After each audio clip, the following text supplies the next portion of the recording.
Ma'am ఈ రోజుల్లో చాలా మందికి హెల్త్ గురించి కాన్షియస్నెస్ పెరిగిపోయింది. వెయిట్ లాస్ అవ్వాలని చాలామంది అనుకుంటున్నారు. దాంట్లో భాగంగా ఏ డైటీషియన్ దగ్గరికి, ఏ క్లినిక్‌కి వెళ్ళినా కూడా మీరు 10 కల్లా పడుకుంటే మేజర్ రోల్ నిద్రే ప్లే చేస్తుంది వెయిట్ లాస్‌లో అని చెప్తున్నారు. అది ఎంతవరకు కరెక్ట్? 100% కరెక్ట్ అండి.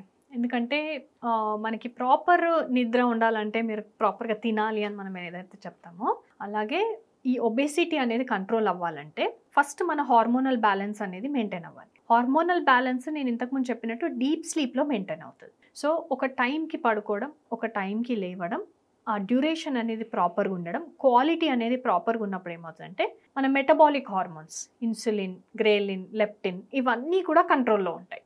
సో ఇవన్నీ కంట్రోల్లో ఉండడం వల్ల మనం తినే ఫుడ్ అనేది ప్రాపర్ డైజెషన్ అవుతుంది. ఆ డైజెస్ట్ అవ్వడానికి ఆ టైం ఉంటుంది. అండ్ దెన్ ఎనర్జీగా కన్వర్ట్ అవుతుంది. సో ఫ్యాట్గా కన్వర్ట్ కాకుండా ఉంటుంది. చాలాసార్లు స్లీప్ రిలేటెడ్ ఇష్యూస్ ఉన్న వాళ్ళలో, ఎస్పెషలీ స్లీప్ యాప్నియా ఉన్న వాళ్ళలో అన్ఎక్స్ప్లెయిన్డ్ వెయిట్ గేమ్ అంటాం. అంటే వాళ్ళు నేను కొంచెమే తింటున్నానండి, నేను నార్మల్గానే ఇదివరకు ఎలా ఉండేదో నా లైఫ్ స్టైల్ అలాగే ఉంది, పెద్ద నేను ఎక్సెస్ ఈటింగ్ ఏం చేయట్లేను, నా యాక్టివిటీ కూడా అలాగే ఉంది, సో లేజీగా ఉండడం అలా ఏం చేయట్లేను, అయినా కానీ బరువు పెరుగుతున్నాను అని అంటారు. సో ఈ అన్ఎక్స్ప్లెయిన్డ్ వెయిట్ గెయిన్ ఏ కారణం లేకుండా కూడా బరువు పెరగడం అనేది స్లీప్ యాప్నియాకున్న ఒక సిమ్టమ్. సో అది మనకి కంట్రోల్ అవ్వాలి అంటే అది ఎంత డైట్తో కూడా కంట్రోల్ అవ్వదు, ఎంత ఎక్సర్సైజ్తో కూడా కంట్రోల్ అవ్వదు, అది ప్రాపర్గా నిద్రపోతే కంట్రోల్ అవుతుంది. ఓకే.